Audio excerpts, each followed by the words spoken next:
Trump tariffs ఇది తీసుకొని చూస్తే మనము ట్రంప్ ఏం చేసిండంటే భారత్ని చాలా ఇబ్బంది పెట్టొచ్చు ఈ టారిఫ్ల వల్ల అని చెప్పి భారత్ మీద టారిఫ్స్ పెట్టుడు మొదలెట్టిండు.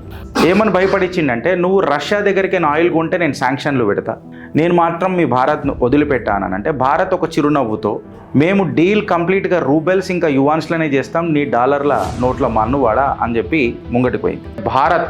భారత్ బిల్డ్ చేసుకుంటా వీళ్ళకు గడ్డపారదించుతున్నది.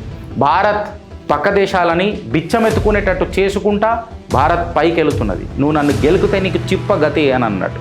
ఇవాళ బెగ్గింగ్ బౌల్ ఎవరి దగ్గర ఉన్నది, ఇవాళ ప్లేట్ ఫుల్ ఎవరిదున్నది అని చెప్పి మీరందరూ ఆలోచించాలి ఫ్రెండ్స్.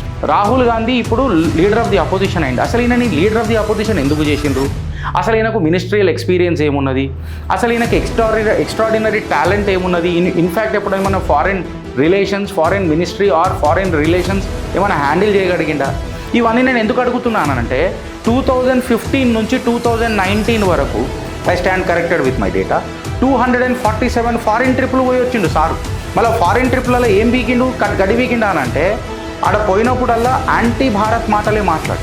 రాహుల్ గాంధీ కాంట్రవర్సీ స్టేట్మెంట్లు బయట ఏం మాట్లాడతాడు అని అంటే మన లదాఖ్ని యూక్రెయిన్తో కలుపుతాడు, అమెరికాను మా భూభాగంకి రా, మా దేశాన్ని కాపాడు అని చెప్తాడు.